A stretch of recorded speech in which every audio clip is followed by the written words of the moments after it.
Welcome everyone. तो KVS pedagogy की जो एमसीक्यू प्रैक्टिस सीरीज़ हम चला रहे हैं उसमें आज हम टीजीटी साइंस के क्वेश्चन करेंगे जो डायरेक्ट रिक्रूटमेंट हुआ है 2023 का। तो टीजीटी साइंस में जितने इससे पहले जो हुआ था उसमें हमने टीजीटी मैथ्स के जो क्वेश्चंस हैं क्वेश्चन पेपर के वो डिस्कस किए थे। इसमें हम साइंस के 40 एमसीक्यूज़ हैं वो डिस्कस करेंगे मैराथन में यूनिट वाइज। ठीक है, तो आप अपनी प्रिपरेशन जो है वो ज़रूर चेक कर लें और अपना स्कोर जो है वो भी ज़रूर चेक कर लें। और एक और इम्पॉर्टेंट बात, जितनी भी हमारी पेडागोजी की वीडियोस हैं कंटेंट से रिलेटेड और जितने भी एमसीक्यूज़ हम करवा रहे हैं या करवाएंगे उससे रिलेटेड अगर आप पीडीएफ एक्सेस करना चाहते हो तो इस नंबर पे व्हाट्सअप करके आप इन्फॉर्मेशन ले सकते हैं। हमारा टेलीग्राम चैनल है, नई नोटिफिकेशंस के लिए आप ज्वाइन कर सकते हो इसे। Okay, so let's start. Question number ये 51 से स्टार्ट है यहाँ पे। ठीक है, तो question number 51, the feeling is associated with. Feeling यानी भावना जो है वो किससे एसोसिएटेड है यहाँ पे। अब देखा जाए तो हम कर देंगे यहाँ पे emotional domain, but emotional domain तो होता ही नहीं है। तीन डोमेन होती हैं, कॉग्निटिव, अफेक्टिव और साइकोमोटर, तीन ही डोमेन होती है। और ये जो फीलिंग है ये आता है भावात्मक क्षेत्र यानी अफेक्टिव डोमेन में। ठीक है, तो यहाँ पे ऑप्शन नंबर 2 जो है ये करेक्ट हो जाएगा। Next question, question number 52, what do you understand by the term growth. जो वृद्धि है उससे आप क्या समझते हो। ये एक सोशल चेंज है, सोशल कैसे हुआ, नहीं। इमोशनल चेंज है, बिल्कुल नहीं। क्वालिटेटिव, क्वालिटेटिव तो डेवलपमेंट में आता है। ठीक है, क्वांटिटेटिव तो ऑप्शन नंबर 4 यहाँ पे सिंपली करेक्ट है कि ये एक क्वांटिटेटिव मेजर है। Question number 53, which is not an objective of education. इनमें से क्या शिक्षा का उद्देश्य नहीं है। To find fault with others, दूसरों में कमियां ढूंढना, तो ऑब्वियसली यही है ना, ये शिक्षा का उद्देश्य नहीं है। तो ऑप्शन नंबर 1 करेक्ट हो जाएगा। वैल्यूज़ है, लिवलीहुड है, सर्व सोसाइटी, ये भी है। तो ये नीचे वाले तीनों करेक्ट हैं, ये ऑब्जेक्टिव है एजुकेशन के। ऑप्शन नंबर 1 जो है ये ऑब्जेक्टिव नहीं है, तो ऑप्शन नंबर 1 जो है करेक्ट हो जाएगा। Next question number 54, in education process which one of the following is difficult to evaluate. जो शिक्षा की प्रक्रिया है किसका मूल्यांकन करना उसमें कठिन है। टीचिंग मेथड्स का मूल्यांकन करना नहीं, टीचर्स आराम से कर सकते हैं इसे। कंटेंट का मूल्यांकन टीचर आराम से कर सकता है। एटीट्यूड्स एंड वैल्यूज़, बच्चों के लिए जो एटीट्यूड्स और उनकी जो वैल्यूज़ है ना उनको इवेलुएट करना बहुत डिफ़िकल्ट है, क्योंकि इसे हम कॉन्क्रीट लेवल पे नहीं देख सकते। फिजिकल फिटनेस तो बहुत ईजिली मेजर कर सकते हैं। ठीक है, तो ऑप्शन नंबर 3 जो है यहाँ पे करेक्ट हो जाएगा। Next question, question number 55, which one of the following is important in growth. वृद्धि में इनमें से क्या इंपॉर्टेंट है वृद्धि में। डायमेंशंस, देखो डायमेंशंस तो डेवलपमेंट के लेते हैं ना हम, डायमेंशंस ऑफ डेवलपमेंट। ठीक है, डेवलपमेंट नहीं, ग्रोथ में डेवलपमेंट कहाँ से आई, ये दोनों ऑप्शन गलत हो गए। सोशल बिहेवियर, अब ग्रोथ में सोशल बिहेवियर क्या चीज़ आई, मैच्योरेशन। देखो हमने पढ़ा था ना कि ग्रोथ जो है मैच्योरेशन बहुत इंपॉर्टेंट है, क्योंकि ग्रोथ जब मैच्योरिटी आती है, फिजिकल मैच्योरिटी, तो वहाँ पे ग्रोथ जो है स्टॉप हो जाती है ना। तो इसलिए इंपॉर्टेंट ग्रोथ में क्या इंपॉर्टेंट है, परिपक्वता या मैच्योरेशन। ऑप्शन नंबर 4 जो है यहाँ पे करेक्ट हो जाएगा। All right, let's move to the next question. Question number 56. Most of the adolescent in school nowadays suffer from। जो सबसे ज़्यादा किशोर हैं, देखो adolescent की बात हो रही है। ठीक है, स्कूल में अब किससे ज़्यादा वो सफ़र कर रहे हैं, तो बताओ किससे ज़्यादा सफ़र कर रहे हैं। न्यूरोलॉजिकल डिसऑर्डर, एंजाइटी यानी दुश्चिंता का विकार, फिजिकल या ऑडिटरी। देखो फिजिकल विकार ज़रूरी नहीं है हर बच्चे को फिजिकल डिसऑर्डर हो, बिल्कुल नहीं। ऑडिटरी हो ये भी ज़रूरी नहीं है। न्यूरोलॉजिकल सबको ये डिसऑर्डर और बीमारी हो ज़रूरी नहीं है। लेकिन जो एंजाइटी है, एंजाइटी क्या होता है, एक तरीके की जो चिंता परेशानी होती है ना उसे एंजाइटी कहते हैं। तो चिंता तो हर इंसान को होती है, इसलिए जो अडोलसेंट है ये स्ट्रेस एंड स्टॉर्म की एज भी कहा जाता है अडोलसेंट को। वो चिंता में होते हैं, उनके अंदर बॉडी के अंदर जो चेंजेस होते हैं उनसे वो बहुत चिंता का एक एज होती है। तो यहाँ पे ऑप्शन नंबर 2 जो है वो करेक्ट होगा। Next question, question number 57, the teacher in school should extend blank towards adolescents. School में अध्यापक को किशोर के साथ कैसा बर्ताव करना चाहिए। एम्पैथी के साथ, उसके साथ अनुभूति, कॉपरेशन, उसकी आप सहयोग करो, इमोशनल सपोर्ट आप उसे प्रोवाइड करो, और सिंपैथी सहानुभूति। देखो देखा जाए तो चारों ही ऑप्शन सही हैं, क्योंकि टीचर को ये सारी चीज़ें अपने स्टूडेंट के साथ होनी चाहिए। लेकिन मोस्ट अप्रोप्रिएट क्या है यहाँ पे, परानुभूति रखने से खाली उसकी हेल्प नहीं होगी। इमोशनल सपोर्ट आप दे रहे हो ठीक है, सहानुभूति रखने से भी उसकी हेल्प नहीं होगी। तो वहाँ पे आप उसको कैसा बर्ताव करोगे, कोऑपरेट करोगे, उनके साथ सहयोग करोगे। जहाँ पे भी वो अटक रहा है वहाँ आप टीचर खुद जाके उसकी हेल्प करोगे। तो ऑप्शन नंबर 2 जो है यहाँ पे करेक्ट हो जाएगा। Question number 58, which one of the following hormones cause aggression among the youth. Youth में किस हार्मोन की वजह से एग्रेशन होता है? एड्रेनलिन की वजह से, इंसुलिन की वजह से, डोपामिन या थायरोक्सिन? नहीं, डोपामिन की वजह से तो हम हैप्पी थोड़ा सा होते हैं, थायरोक्सिन तो नहीं, इंसुलिन तो डायबिटीज़ से रिलेटेड होता है ना, तो इन तीनों का कोई वो नहीं है। एड्रेनलिन, ऑप्शन नंबर 1 जो है यहाँ पे करेक्ट होगा। एड्रेनलिन जो ऑप्शन है, जो हार्मोन है, इसकी वजह से क्या होता है? एग्रेशन होता है यूथ में। Next question, question number 59, who will form the bridge between home and school. घर और स्कूल के बीच में जो ब्रिज का काम करता है वो कौन है? पेरेंट्स हैं, स्टूडेंट्स हैं, टीचर्स हैं या मैनेजमेंट है? तो ऑफ कोर्स विद्यार्थी आएगा यहाँ पर। Option number 2 will be correct. Question number 60, blank can not be taught but can be caught through practising. कौन सी ऐसी चीज़ है जिसे आप पढ़ा नहीं सकते बल्कि जो व्यवहारिक रूप में है, इसमें अंगीकार करने पर इसे आत्मसात किया जा सकता है? तो क्या है? हैबिट है, नॉलेज है, एटीट्यूड है या वैल्यूज़ है? तो अकॉर्डिंग टू द आंसर की इसका आंसर है वैल्यूज़, ऑप्शन नंबर 4, कि मूल्य जो है उन्हें पढ़ाया नहीं जा सकता, उन्हें प्रैक्टिस करके उन्हें बच्चों को आत्मसात किया जा सकता है। Next question, question number 61, which type of motivation is better for learning. Learning के लिए यानी सीखने के लिए कौन सा मोटिवेशन है वो बेटर रहेगा इनमें से? एक्सट्रिंसिक, इमोशनल, प्रोग्रेसिव या इंट्रिंसिक? तो ऑब्वियसली इंट्रिंसिक मोटिवेशन, मेजरली 2 ही टाइप के पढ़ते हैं हम, इंट्रिंसिक और एक्सट्रिंसिक। तो ऑब्वियसली जो इंट्रिंसिक मोटिवेशन है वो सबसे अच्छा होता है, जो अंदर से खुद से स्टूडेंट के अंदर मोटिवेशन होता है एक पढ़ने के लिए। Option number 1 will be correct here. Next question, question number 62, which one of the following would enhance learning process in classroom. कक्षा में जो लर्निंग प्रोसेस है उसे कौन एनहांस करेगा? Affective use of black board, की आप ब्लैक बोर्ड का यूज़ जो है बहुत अच्छे से करें। Less number of students in the class, की कक्षा में विद्यार्थी जो है उनकी संख्या कम हो। मैग्नेटिक पर्सनैलिटी ऑफ टीचर, अध्यापक का आकर्षक व्यक्तित्व, या कंफर्टेबल फर्नीचर, आरामदेह फर्नीचर? तो देखो यहाँ पे सबसे बेस्ट ऑप्शन क्या लग रहा है?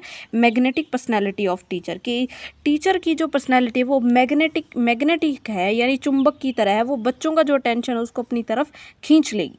ठीक है, तो ऐसी पर्सनैलिटी वाला टीचर है तो वो लर्निंग प्रोसेस को बिल्कुल एनहांस कर सकता है। Next question, question number 63, the child falls many times while learning cycling. बच्चा जो है साइकिल सीख रहा है और कई बार गिरता है। Which learning theory you think can be attributed this event. कौन सी लर्निंग थ्योरी इस इवेंट को एट्रीब्यूट करती है? Trial and error, law of readiness, insight learning या पर्सपेक्टिव लर्निंग? तो ऑब्वियसली प्रयास और त्रुटि सिद्धांत, बच्चा सीख रहा है, प्रयास कर रहा है लेकिन गिर जाता है, उससे कोई त्रुटि हो जाती है। तो ऑब्वियसली ऑप्शन नंबर 1 जो है यहाँ पे करेक्ट रहेगा। Next question, question number 64, as per psychology what should be the best relationship between the teacher and child. मनोवैज्ञानिक दृष्टि से अध्यापक और बालक के संबंध के मध्य कैसा संबंध जो है वो होना चाहिए? ऑफिशियल रिलेशन होना चाहिए, सपोर्टिव एंड इमोशनल रिलेशन होना चाहिए, सोशल रिलेशन होना चाहिए या कोर्डियल रिलेशन होना चाहिए? देखो, सामाजिक नहीं, सौहार्दपूर्ण नहीं, कार्यालयीन नहीं, इतना ज़्यादा ऑफिशियल रिलेशन क्या रखोगे बच्चों के साथ? स्टाफ के साथ तो आप ऑफिशियल रख सकते हो। तो यहाँ पे ऑप्शन नंबर 2 जो है ये करेक्ट होगा। आपको सपोर्टिव रहना है बच्चों के लिए और उनके साथ इमोशनली कनेक्ट करना है। Next question, do you think highly qualified teachers always is successful teacher? देखो, ऑफ कोर्स नॉट। क्वालिफिकेशन है, क्वालिफिकेशन होना और एक टीचर होना दोनों डिफरेंट थिंग्स होती हैं। ठीक है, तो क्या एक हाई क्वालिफाइड टीचर हमेशा एक सक्सेसफुल टीचर भी होगा? यस, हो भी सकता है, नहीं भी हो सकता। तो यहाँ पर क्या आएगा? Not necessary less qualified teachers are successful. नहीं, ये हम नहीं कह सकते कि लेस क्वालिफाइड टीचर जो है वो सक्सेसफुल होंगे। तो ऑप्शन नंबर 3 जो है यहाँ पे करेक्ट रहेगा कि नॉट नेसेसरी, ज़रूरी नहीं है कि जो हाई क्वालिफाइड टीचर है वो हमेशा सक्सेसफुल रहेगा या लो क्वालिफाइड टीचर है वो सक्सेसफुल रहेगा। कोई भी टीचर जो है वो एक टीचिंग जो है वो एक स्किल होती है और वो मोस्ट ऑफ हम कह सकते हैं कि किसी डिग्री पे ज़्यादा डिपेंड नहीं करती है।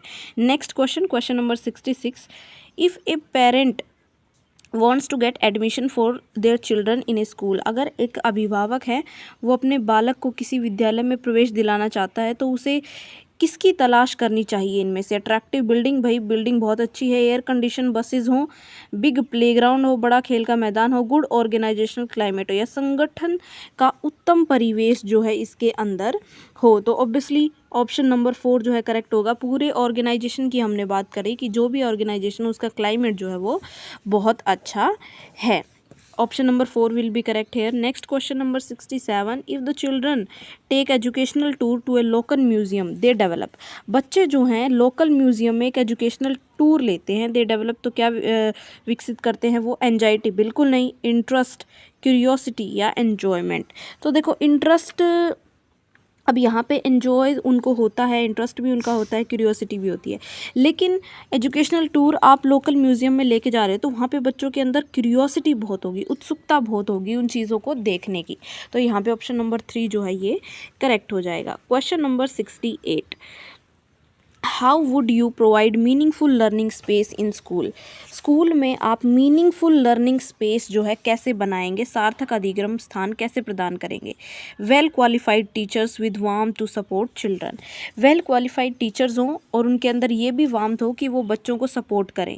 Well equipped classroom with teaching ads, classroom बहुत अच्छे हों और उनके अंदर टीचिंग एड्स भी हों। कंफर्टेबल फर्नीचर या एयर कंडीशनड रूम्स, ठीक है, कंफर्टेबल होगा फर्नीचर और एयर कंडीशन रूम होंगे। तो सबसे पहले देखो जो टीचर है ना वो बहुत इंपॉर्टेंट है, क्योंकि टीचिंग लर्निंग प्रोसेस उसी पे सबसे ज़्यादा डिपेंड करती है। तो ऑप्शन नंबर 1 और 2 में से मोस्ट अप्रोप्रिएट क्या हो जाएगा? Option number 1।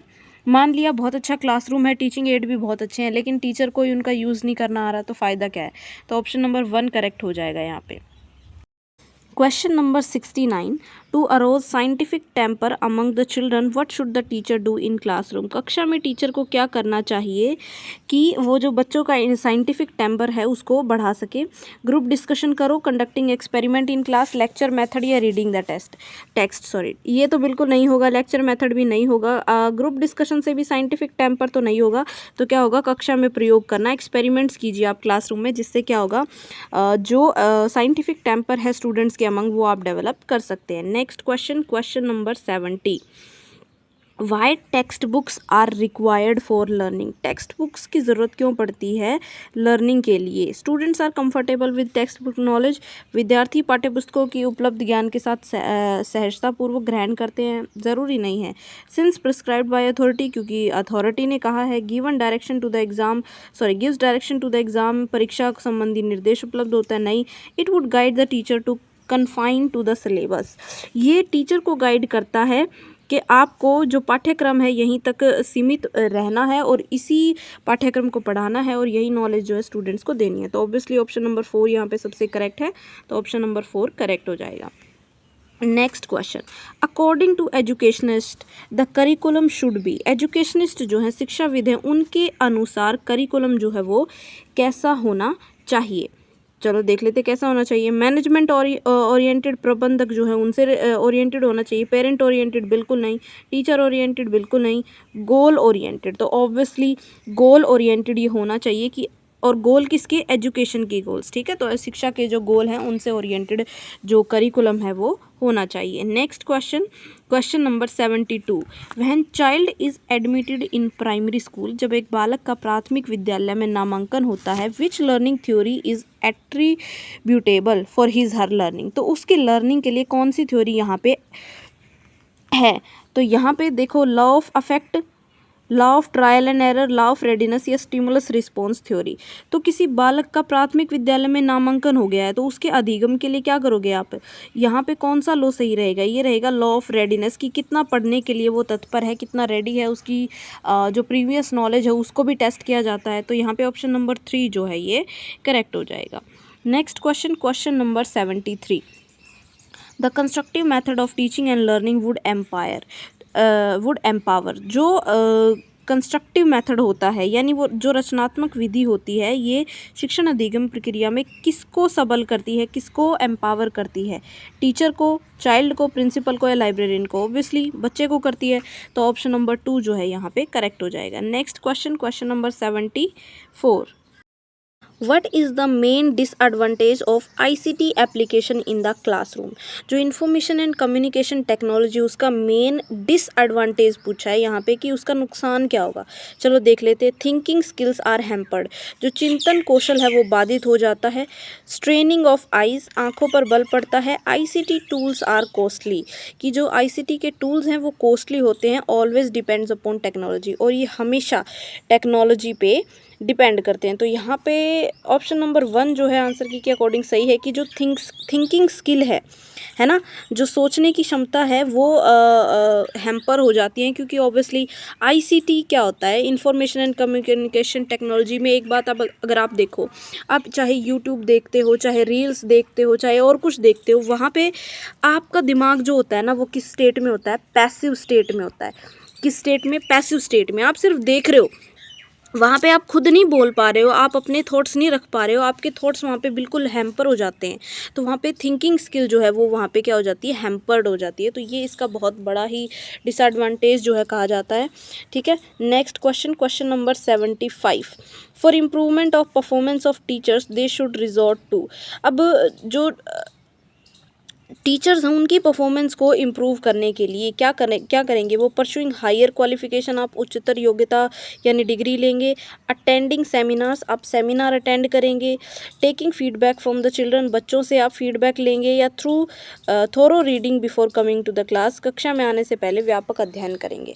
अब देखा जाए तो सारी चीज़ें सही हैं, लेकिन अगर आप एज ए टीचर आप अपना इम्प्रूव करना चाहते हो तो सबसे बेस्ट ऑप्शन है यहाँ पे कि आप बच्चों से फीडबैक ले लो कि उनको कितना समझ में आया, कितना समझ में नहीं आया, कहाँ प्रॉब्लम हुई। तो सिंपली वहीं से टीचर जो है वो इम्प्रूव कर सकता है। Next question, question number 76। Person with disabilities act 1995 come into force with affect from. ये जो पर्सन विद डिसेबिलिटीज़ का जो एक्ट है ये फोर्स में कब आया, जनवरी में, फरवरी में, मार्च 1996 में, या अप्रैल 1995 में। ऑब्वियसली ये जो 1995 में एक्ट हुआ था, पर हम पढ़ते हैं आरपीडब्ल्यूडी एक्ट 1996, तो ये जो लागू है ये कब हुआ था, ये हुआ था जनवरी 1996 में। तो ऑप्शन नंबर 1 जो है यहाँ पे करेक्ट हो जाएगा। Next question, question number 77। When the child is found in the classroom with impaired handwriting, the reason could be। जब कोई बालक कक्षा में बाधित लिखाई करते हुए पाया जाता है तो इसका कारण क्या हो सकता है। ऑटिज्म है, एप्रेक्सिया है, डिसलेक्सिया है, या डिसग्राफिया है। तो ऑब्वियसली हैंडराइटिंग से रिलेटेड क्या होता है, डिसग्राफिया। तो ऑप्शन नंबर 4 यहाँ पे करेक्ट हो जाएगा। Next question, question number 78। Which is the most common mental impairment among the children. Children यानी बच्चों की बात हो रही है। देखो यहाँ पे आपको ध्यान रखना है, इससे पहले जो क्वेश्चन आया था उसमें पूछा था अबाउट अडोलेसेंट्स, ठीक है, लेकिन ये है चिल्ड्रन, बच्चों की बात यहाँ पे हो रही है। बच्चों में कौन सा मेंटल इम्पेयरमेंट यहाँ पे होता है, डिप्रेशन होता है, attention deficit hyper activity disorder होता है, माल एडजस्टमेंट होता है, या एंजाइटी होती है। देखो मैं बता दूँ, डिप्रेशन तो जब बच्चों की बात हो रही है, छोटे बच्चे हैं 12 साल तक के, 10-11 साल तक के, तो उनमें डिप्रेशन कोई मतलब ही नहीं है, ठीक है, नहीं होता। वो कोई एक आधा स्पेशल केस हो जाता है, लेकिन बच्चे जो बहुत एक्टिव होते हैं, ठीक है, माल एडजस्टमेंट भी नहीं होती है, एंजाइटी भी उनमें नहीं होती है। एंजाइटी आती है एडोलेसेंस की एज में, स्ट्रेस एंड स्टॉर्म की एज में, जब उनकी बॉडी में बहुत अलग अलग तरह के चेंजेस हो रहे होते हैं, ठीक है। तो यहाँ पे ऑप्शन नंबर 2 करेक्ट होगा, ADHD, attention deficit hyper activity disorder, क्योंकि ये 5th क्लास तक के बच्चों में ज़्यादा देखा जाता है, क्योंकि बच्चे एक जगह पर टिक के आराम से बैठ ही नहीं सकते, या तो उनकी अटेंशन बहुत हाई लेवल पे होगी या बहुत लो लेवल पे होगी, तो ये प्रॉब्लम आती है। तो यहाँ पे ऑप्शन नंबर 2 जो है ये करेक्ट होगा। Next question, question number 79। Name the programme recently launched by ministry of education to help student suffering from mental illness. जो बच्चे मेंटल इलनेस से सफ़र कर रहे हैं, ठीक है, तो उनके लिए कौन सा प्रोग्राम चलाया गया, school health programme, Manodarpan, health for all programme, या AEP। तो मनोदर्पण आएगा सीधा सीधा, यहाँ पे बहुत बार कर चुके हैं ये क्वेश्चन हम, और काफ़ी LDC के काफ़ी पेपर्स में ये आया है। तो जिन्होंने वो क्वेश्चन सीरीज़ लगाई थी, बच्चों के बहुत फीडबैक आए हैं कि 8 से 10 क्वेश्चन सीधे सीधे इन क्वेश्चन में से आए हैं, है ना। तो जिन्होंने MCQ सीरीज़ फॉलो की उनको बहुत फ़ायदा हुआ। Next question, question number 80। What is the major challenge in school to address mental health issue among children. जो सबसे बड़ा चैलेंज है स्कूल्स में कि उनकी मेंटल हेल्थ जो है बच्चों की, उस इशू को फॉलो करने के लिए तो क्या चुनौती है वो लैक ऑफ प्रोफेशनल एक्सपर्ट, कि हमारे पास प्रोफेशनल एक्सपर्ट नहीं है। बिल्कुल सही बात है। जो मेंटल हेल्थ का इशू है उससे रिलेटेड हमारे पास जो विशेषज्ञ हैं वो नहीं है। Lack of funds, lack of awareness, lack of time. Awareness भी कमी है लोगों में मेंटल हेल्थ के प्रति, और अभी तो बढ़ रही है। ठीक है, तो ऑप्शन नंबर 1 जो है यहाँ पे ये मोस्ट अप्रोप्रिएट है और ये करेक्ट हो जाएगा। Question number 81, visiting local bank by students would amount to. ठीक है, तो जो विद्यार्थियों का स्थानीय बैंक द्वारा निम्नांकित में से किसका परिचायक है यहाँ पे? Parent student relationship, teacher student relationship, home community relationship या स्टूडेंट पब्लिक रिलेशनशिप। तो यहाँ पे देखो, विजिट कर रहे हो आप लोकल बैंक में, तो लोकल बैंक तो आपकी कम्युनिटी में ही होगा ना। ठीक है, तो ये होगा होम कम्युनिटी रिलेशनशिप, गृह समुदाय संबंध। Next question, question number 82, what is the best kind of leadership in school education. ये पहले भी एक क्वेश्चन में हम कर चुके हैं और ये है यहाँ पे क्या आएगा? Transformational leadership. ऑप्शन नंबर 4 जो है ये करेक्ट हो जाएगा। सबसे अच्छी लीडरशिप कौन सी होती है? परिवर्तनकारी नेतृत्व। Next question, question number 83, what should be the main objective of institutional planning. जो संस्थानिक आयोजना है उसका प्रमुख प्रयोजन जो है क्या होना चाहिए? Optimum utilisation of living and non living resources, जो भी सजीव और निर्जीव संसाधन है उनका बहुत अच्छे से यूज़ करना है। एकेडमिक एक्सीलेंस, बिल्कुल नहीं, ये तो एकेडमिक एक्सीलेंस थोड़ा सा वो हो जाता है। प्रोक्योरमेंट ऑफ न्यू एसेट्स, जो नई आस्तियों की खरीद। टू गेट सोशल रिकॉग्निशन, या आपको सामाजिक मान्यता प्राप्त करनी है उसके लिए। तो यहाँ पे कौन सा ऑप्शन मोस्ट करेक्ट है कि जो लिविंग और नॉन लिविंग रिसोर्सेज हैं उनका जो ऑप्टिमम यूज़ हो वो। Next question, question number 84, what is the significance of morning assembly. जो प्रातःकालीन असेंबली होती है उसका सिग्निफिकेंस यानी उसका महत्व क्या है? क्या आप उसमें कल्चरल एक्टिविटीज़ करवा सकते हो, डिसिप्लिन जो बच्चों में डाल सकते हो, कम्युनिकेट कर सकते हो इन्फॉर्मेशन को, या it is a part of time table. देखो, टाइम टेबल का पार्ट है, बिल्कुल सही बात है, लेकिन इसका सिग्निफिकेंस, इसका फ़ायदा क्या है मॉर्निंग असेंबली का? टू कम्युनिकेट द इन्फॉर्मेशन, ये बात भी बिल्कुल सही है, हमको इन्फॉर्मेशन है वो दे सकते हैं। To promote discipline among the children, बच्चों में डिसिप्लिन डालना। तो ऑप्शन नंबर 2 है ये यहाँ पे मोस्ट अप्रोप्रिएट करेक्ट रहेगा। अब करेक्ट तो 3 भी है, 4 भी है, लेकिन इसकी सिग्निफिकेंस हम मॉर्निंग असेंबली करते क्यों है कि बच्चों में डिसिप्लिन जो है वो लाया जाए। इन्फॉर्मेशन वगैरह देना ये सब सेकेंडरी पार्ट हो जाता है मॉर्निंग असेंबली का। ठीक है, question number 85, why school should be assessed. जो एक स्कूल है, विद्यालय है, उसको क्यों असेस किया जाना चाहिए, उसका मूल्यांकन क्यों किया जाना चाहिए? टू गेट सोशल रिकॉग्निशन, ताकि सामाजिक मान्यता प्राप्त हो, आपको फंड मिल सके, सेल्फ पब्लिसिटी, आपको अपना प्रचार करना है। To know the strong and weak areas of the school, के स्कूल के प्रबंधन में जो प्रबल और दुर्लभ पक्ष हैं वो जानने के लिए हम स्कूल को असेस करते हैं। तो ऑप्शन नंबर 3 जो है ये मोस्ट अप्रोप्रिएट करेक्ट है यहाँ पे। Question number 86, what the school should do to improve teachers performance. तो स्कूल को अपने जो शिक्षक हैं उनकी परफॉर्मेंस में सुधार लाने के लिए क्या करना चाहिए? इंसेंटिव्स टू द टीचर्स, अध्यापकों को प्रोत्साहन राशि देंगे आप। बेटर सर्विस कंडीशन दे दो उन्हें आप, बाय गिविंग लेस वर्कलोड, आप उनको वर्कलोड जो है वो आप कम दो उन्हें, या deputing all teachers to in service course on regular basis, सभी अध्यापकों को नियमित रूप से सेवाकालीन कोर्स आप उन्हें प्रोवाइड करें। तो ऑप्शन नंबर 4 जो है यहाँ पे करेक्ट रहेगा कि जो टीचर्स हैं सर्विस में उन्हें रेगुलर बेसिस पे जो सेवाकालीन कोर्स, मतलब उनसे रिलेटेड उनकी परफॉर्मेंस को इम्प्रूव करने के लिए आप उन्हें टाइम टू टाइम क्या दीजिए, आप उन्हें कोर्स करवाइए। ठीक है, तो ऑप्शन नंबर 4 यहाँ पे करेक्ट हो जाएगा। Next question, question number 87, the pairing of two neighbouring schools would help. जो आस पड़ोस के 2 स्कूल हैं उनका युग्मन करने से, उनका पेयर अगर आप कर दो तो किस में हेल्प करेगा वो?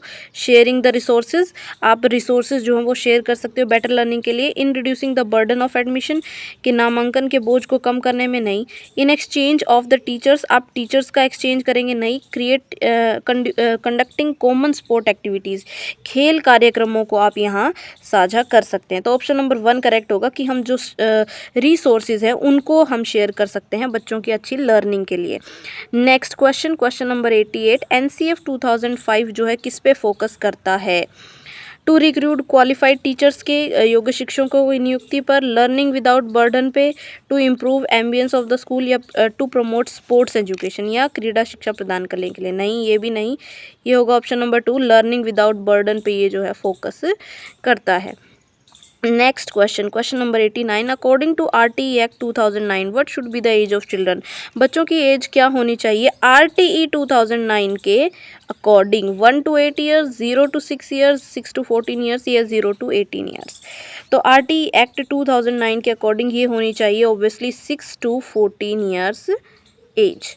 ठीक है, ऑप्शन नंबर 3 जो है यहाँ पे करेक्ट हो जाएगा। Next question, question number 90, according to NEP 2020 national education policy 2020 के अनुसार जो मिनिमम एज है एडमिशन की बच्चे की, वो फॉर्मल स्कूल के लिए क्या होनी चाहिए? अब पिछला था RTE, ये है NEP 2020 नेशनल एजुकेशन पॉलिसी, और नेशनल एजुकेशन पॉलिसी फाउंडेशन की बात करती है, फाउंडेशनल लर्निंग, जिसमें प्री KG, LKG और UKG फर्स्ट और सेकंड मिलके फाउंडेशनल स्टेज बनाते हैं, 5+3+3+4 वाला सिस्टम।